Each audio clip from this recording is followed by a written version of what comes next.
नमस्कार जय जगन्नाथ मु मानिनी आपण मानी आसी आम झारसुगुड़ा लोकेशन में सिक्यूरीटी गार्ड पोस्ट रोचे। तो सिक्यूरीटी गार्ड कहले आम जोड़ा सिक्यूरीटी गार्ड पोस्ट कौ कौ लोकेशन में रही कौन सालेरी ड्यूटी आवर केते कौन रोचे झील पुओं को पोस्ट अच्छी कि ना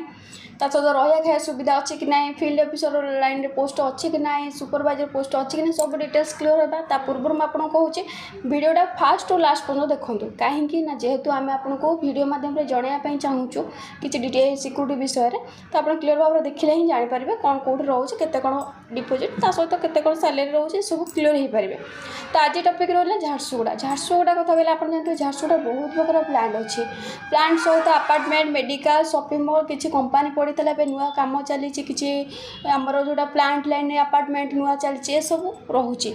तो ये आपंकर गार्ड नियुक्ति रोचे कौ कौ लोकेशन पिला करें विशेषकर आप झारसुगुड़ा लोकेशन पिला होती 20 ରୁ 15 डिस्टेंस अच्छी घर टू प्लांट लाइन हो अपार्टमेंट मेडिकल शॉपिंग मॉल जहाँ भी ताल आप आराम से जॉब करें अच्छा झारसुगुड़ा संबलपुर राउरकेला सुंदरगढ़ जो लोकेशन पिला चाहिए ये लोकेशन काम करें।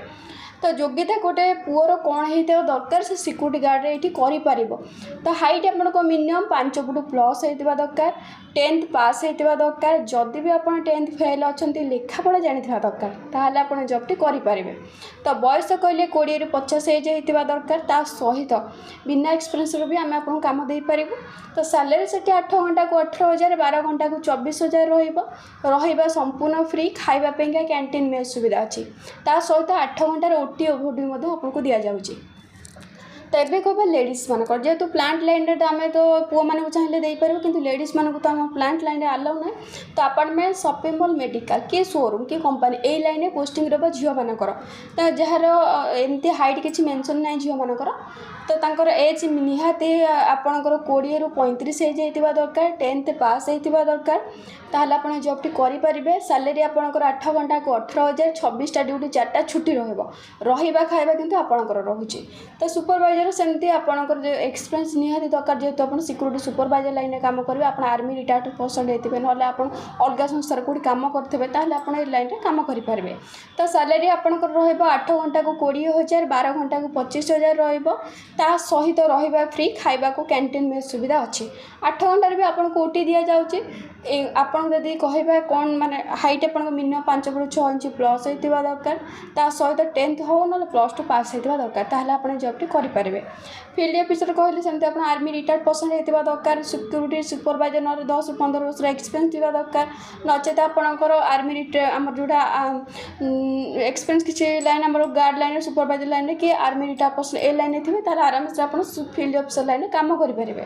तो सैलरी आपंकर रहा 8 घंटा को 25,000 12 घंटा को 30,000 रोचे ता सहित रहा संपूर्ण फ्री खाइबा कैंटीन में सुविधा अच्छी। तो 8 घंटे आपको भी ओटी दि जाऊँगी कि गाड़ी थी निहाती दरकार आपको कंपनी तेल हो पैसा हो जहाँ भी आपको दौचे। आज जो कहल गार्ड हो सुपरवाइजर हो लेडीज गार्ड हो कि फील्ड ऑफिसर एम डॉक्यूमेंट कौन रोचे केते कौन ता सहित आपको ऑफिस कौटे आसिक विजिट करेंगे ए सब विषय आलोचना करा मुझे आपको स्टार्ट कहूँ कि जेहेतु सिक्यूरीटी लाइन आम कथा होचे तो सिक्यूरीटी यूनिफॉर्म ता सहित जॉइनिंग रजिस्टर गेट पास किसी पेमेंट रोचे जोटा आम नंबर मेंशन करूँ से नंबर में कॉल कले आप क्लियर हो जाए कौन पेमेंट लगे।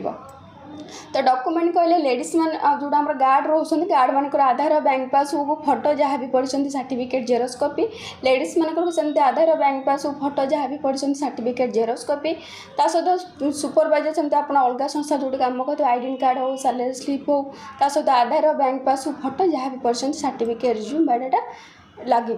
तो फील्ड ऑफिसर मानक सेमती आप अलग संस्था जो कम करते तार आईडेंटी कार्ड हो सैलरी स्लिप किसी proof Aadhaar bank passbook photo resume biodata certificate xerox copy. तो ऑफिसटा कौटी केमती विजिट करेंगे नंबर केमती पाइबे ऑफिसटा कहले Bhubaneswar Rasulgarh near hotel Urmi plot number 222 जो भी आप कम करूँ ऑफिस विजिट करेंगे निहाती दरकार ता सहित आपंकर नंबर भी मुझे मेंशन कर दूसरी 9070247336 ये नंबर आप कांटेक्ट करेंगे।